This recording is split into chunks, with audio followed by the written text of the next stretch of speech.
প্ৰথমে মই আজি গোটেই অসমবাসী ৰাইজলৈ তথা আমাৰ বিটিআৰবাসী ৰাইজলৈ ভোগালী বিহুৰ শুভেচ্ছা জ্ঞাপন কৰিছোঁ। আজি উৰুকাৰ নিশা সকলোৱে একেলগে মিলি মেজি ঘৰত খোৱাৰ কাৰণে প্ৰস্তুতি চলাইছে। সেই মৰ্মে আজি ৰাতিপুৱা ডিমাকুছী যি সাপ্তাহিক বজাৰ, সেই বজাৰত আহিছোঁ মাছ কিনিবলৈ। ইয়াতে আহি চালোঁ বহুত ডাঙৰ ডাঙৰ মাছ ওলাইছে। চিতল, কাতল, আৰি মাছ 15 কেজিৰ পৰা আৰম্ভ কৰি 16 কেজিৰ ওজনলৈকে আহিছে। তো আজি যিসকল মৎস্য ব্যৱসায়ী আছে তেওঁলোকৰ কাৰণে এটা ডাঙৰ দিন, কাৰণ আজিৰ দিনটোলৈ তেওঁলোকে ৰখি থাকে।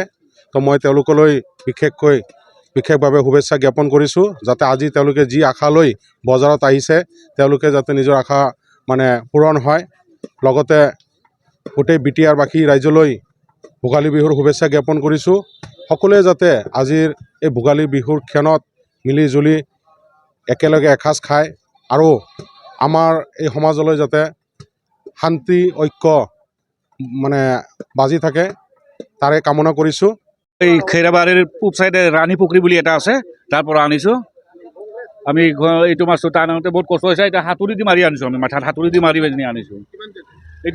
এইটো ওজনটো আছে 28 কিলো আছে। আমি এইটো 4-5 ককে আনিছোঁ মালিকৰ পৰা। এতিয়া আমি 6 ককে বিক্ৰী কৰিম। টোটেল এইটোতো প্লাছ কৰিব লাগিব। এতিয়া পইচাটো মই প্লাছ কৰা নাই। 28 কিলো আছে। হয়, এনেতো আমাৰ কাৰণে দুৰ্ভাগ্য বুলি ক'ব লাগে। বহাগটোতো ভালে যাব লাগে মোৰ বোধে। আৰু দুৰ্ভাগ্যটো কিহৰ কাৰণে কৈছোঁ, মই যেনিবা আমাৰ এই মৰ্ণিং মাৰ্কেটত হ'লে আমি ভালদৰে আমাৰ ব্যৱসায়টো ভাল হয়, কিন্তু ইয়াৰ কাৰণে ইয়াতে অলপ আমাৰ ডিষ্টাৰ্ব হৈ যায়। বহুত জাগাত মানুহ ইয়াতে মাছবোৰ আনে, ইয়াৰ কাৰণে আমাৰ এই বিজনেছটো অলপ কিবা হৈ যায়, প্ৰব্লেম হৈ যায়। যেনেকৈ চিলিংটো হ'ব লাগে তেনেকৈ চিলিংটো নহয় কম হৈ আছে। এতিয়ালৈকে আমাৰ যাত্ৰাই হোৱা নাই।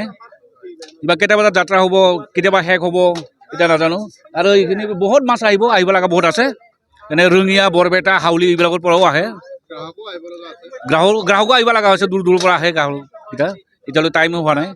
এনে আমি আশা কৰিছোঁ 11টা মান বজাৰ পৰা বজাৰটো ভালদৰে হ'ব। বহুত মানুহ আহিব হোৱাটো।